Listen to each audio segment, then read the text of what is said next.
check out this pretty piece of paper. You've got a lovely drawing of a house here, and you've got some neat shading and some inspiring words. And over on this other side, you got a portrait of this Jackson dude. There's even this little eagle here. If you got a bunch of these, you could definitely decorate a wall. And honestly, this is way too pretty to use as TP. Now, in and of itself, this piece of paper doesn't have much value, but the government declares this paper legal tender for settling all debts, public or private. And we Americans have agreed that this is a $20 bill, equal in value to 8-ish gallons of gas or 15-ish cans of beans or 2.5 hours of unskilled labor.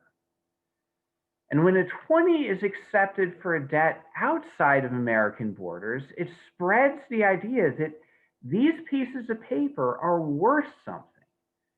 And the more that idea spreads, the more valuable this is. Money's a collective illusion, really. This piece of paper doesn't have much value in itself, but through our government and our behaviors, we've given it great worth. And we don't really like thinking about that because so much of our past labor and present security and future hope is tied up in this illusion of monetary wealth.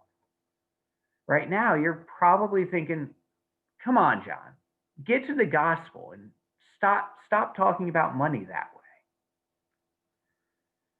Of course, in this gospel, the Pharisees and Herodians asked, is it lawful to pay taxes to the emperor, not only because they hoped to trap Jesus, but because they wanted to make the crowd uncomfortable?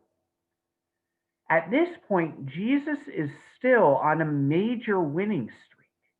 The day before, the crowd shouted hosannas as Jesus rode into Jerusalem on a donkey and overturned the tables of the money changers in the temple. And on this day, Jesus has embarrassed the priests after they questioned his authority. And he's told a couple of parables against the priests and the Pharisees, all of which the crowds very much enjoyed. So the Pharisees try another trick question, hoping to put Jesus in an impossible situation and disturb the crowd so that they would disperse, which would allow the temple police to arrest this troublemaker. Now, in modern times, when tax is a dirty word, it's worth noting that when they ask, is it lawful to pay taxes to the emperor or not, the question isn't really about taxes. Because in the abstract, every faction of Jews at this time recognized that at some level taxes were necessary to build large projects like roads and to finance people who served the common good, like priests and soldiers.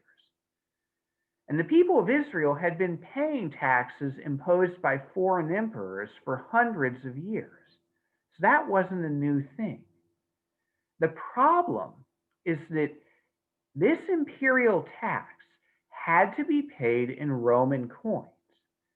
And Roman coins were technically idols under Jewish law because one side of the denarius had a picture of the Emperor Tiberius surrounded by an inscription proclaiming that he was the son of his predecessor, the divine Augustus.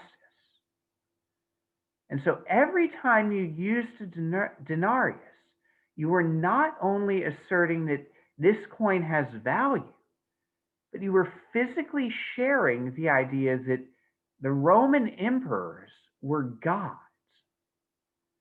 And that's why they needed money changers in the temple in the first place, because the Jews generally agreed that it was wrong to pay their temple taxes using this idolatrous money. But as far as the Roman tax was concerned, there was a range of opinions. At one extreme, the zealots refused to pay the tax because they wouldn't handle denarii at all. And at the other extreme, the Herodians, who were Jewish collaborators with Roman rule, paid the tax on the principle that no matter what was written on the coin, not even the Romans were setting a denarius on an altar and worshiping it. And in between those, the Pharisees protested the tax, but still paid it in order to keep the Roman authorities off their backs. And Matthew tells us that this question was a rare act of cooperation between the Pharisees and the Herodians, who figured that there's no way that Jesus can answer, is it lawful to pay taxes to the emperor or not, without angering either the crowd, with whom the tax was unpopular, or the Roman authorities, who would arrest those who refused to pay.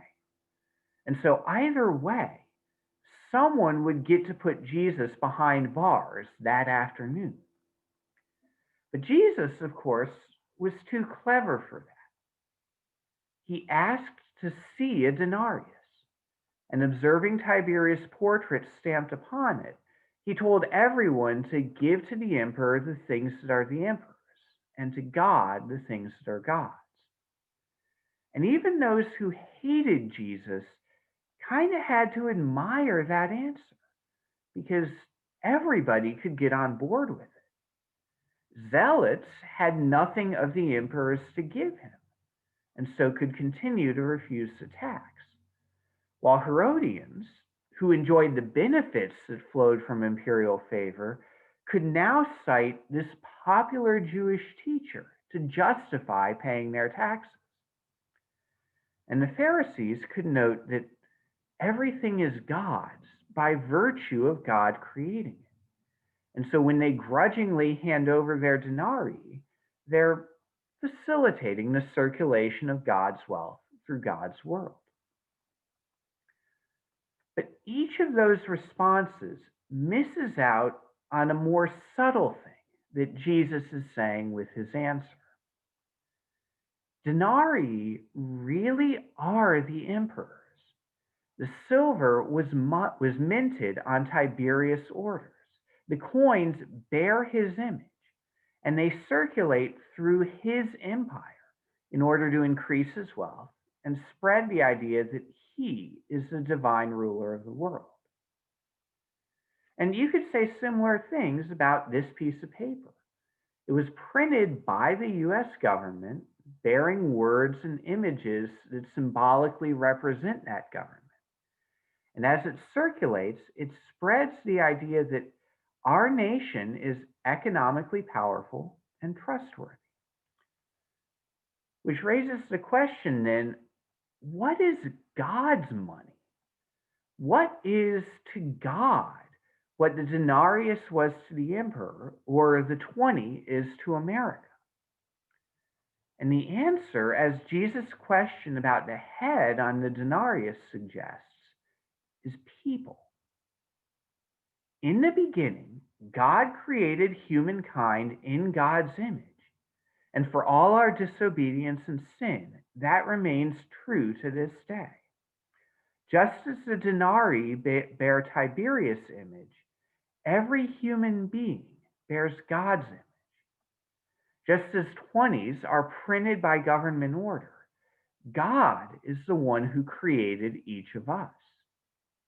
And just as money circulates the wealth and ideas of emperors and governments, we circulate God's love, living out the idea that God loves all of God's creation and does not want any of it hurt or destroyed or consumed by fear and hate.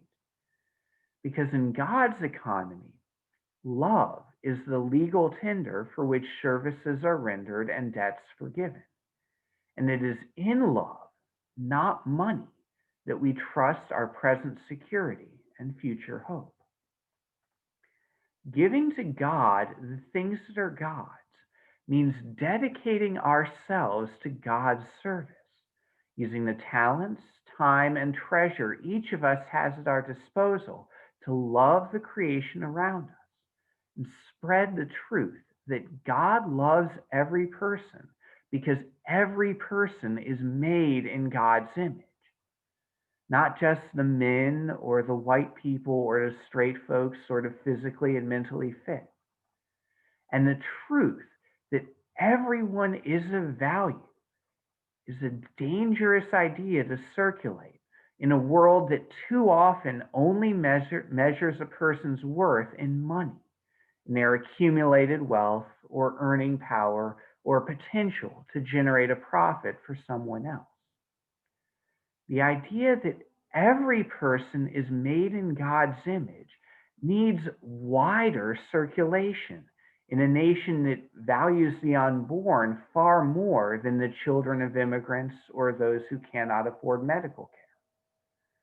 The reality that God loves us all needs to replace our illusion that these pieces of paper are most valuable and people without these pieces of paper are worthless, because we are stamped in God's image and we must live as things that belong not to the emperor or to the government or to the money in our pockets, but belong to God.